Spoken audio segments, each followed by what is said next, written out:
రాజు గారు అలాగే అజిత్ గారు ఏంటి అన్నలపై పోరు వారసులు వస్తున్నారు ఏంటి వీళ్ళు నిజంగానే పేదలకి ప్రజలకి సేవ చేయాలనే ఉద్దేశంతోన వారసులను తీసుకొస్తున్నారా లేక వాళ్ళ ఆస్తుల కోసం వాళ్ళ అధికారాల కోసం వాళ్ళ రాజకీయ స్వార్థం కోసం ఈ వారసులను తీసుకొస్తున్నా అంటున్నారా? ఎందుకంటే కవిత పెద్ద కొడుకు కూడా మరి రాజకీయాల్లోకి ఎంటర్ అయ్యే అవకాశాలు కనిపిస్తున్నాయి. ఏపీలో చూసుకుంటే షర్మిల కొడుకు కూడా రాజారెడ్డి రాజకీయాల్లోకి ఎంటర్ అయ్యే అవకాశాలు కనిపిస్తున్నాయి.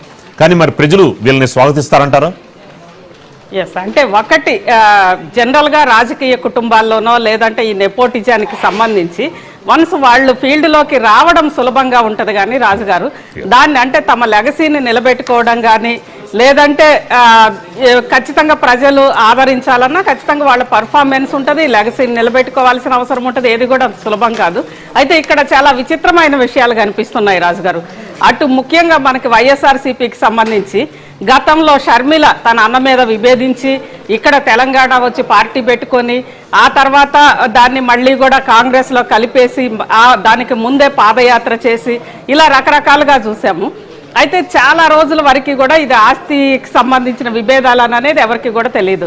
విజయమ్మ గారు ఎన్సీఎల్టీని ఆశ్రయించిన తర్వాతే అది మొత్తం కూడా బయటకు వచ్చింది. అంటే ఆస్తి అధికారం రెండిట్లో కూడా, ఎందుకంటే ఆ పార్టీ ఒక రకంగా ఒక కుటుంబ పార్టీ లాగే వైఎస్ఆర్ లెగసీ తోటి పెట్టుకున్న పార్టీ వైఎస్ఆర్సీపీ. ఆ లెగసీలో మాకు కూడా వాటా ఉంటుంది కదా అన్నట్లుగా చెల్లెలు కూడా, ఎందుకంటే ఆమె కూడా పాదయాత్ర చేసింది, సరే ఆమె రోల్ కూడా అందులో ఉంది కాబట్టి ఆ నేపథ్యంలోనే షర్మిల వచ్చింది. అన్న మీద ఆస్తి లేదా అధికారంలో వాటా ఇలా మొత్తం మీద ఈరోజు సరే ఇంకా పోరాటం అది కొనసాగుతూనే ఉంది. ఆ మధ్యకాలంలోనే కర్నూలులో జరిగిన టమోటా రైతుల సంబంధించి టమోటా రైతుల నిరసనలో పాల్గొనడానికి అక్కడికి వెళ్ళిన వైఎస్ షర్మిల తన కొడుకు రాజారెడ్డిని కూడా వెంట పెట్టుకుని వెళ్ళింది. అంటే రాజారెడ్డి రాజకీయాల్లోకి ప్రవేశించారా అని అన్నప్పుడు ఎస్, రాష్ట్ర ప్రయోజనాల కోసం ఖచ్చితంగా అవసరం అనుకుంటే వచ్చేస్తారు అంటే దాదాపు రాజారెడ్డి రాకని షర్మిల కన్ఫర్మ్ చేసింది. ఇది ఒకవైపు.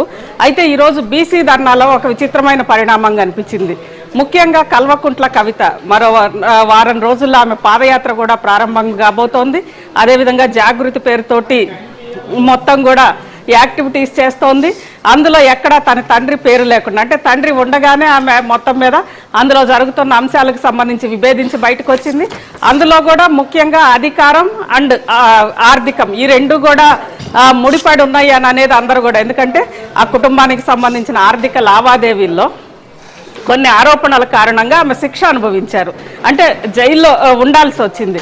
ఆ నేపథ్యంలో కష్టాలు నాకు, ఆస్తులు లేదంటే అధికారాలు మీకా అనేది ఖచ్చితంగా ఎవరికైనా ఉంటుంది. అందులో భాగంగానే ఆమె విభేదించి బయటకు వచ్చారా మరి ఏంటి అనేది సరిగ్గా కారణాలు లేదా చుట్టూ ఉండే వ్యక్తుల మీద ఆమె అసహనమా ఇది మొత్తానికి తెలియదు. కానీ బయటకు వచ్చారు, సొంత పార్టీ పెట్టుకుంటున్నారు.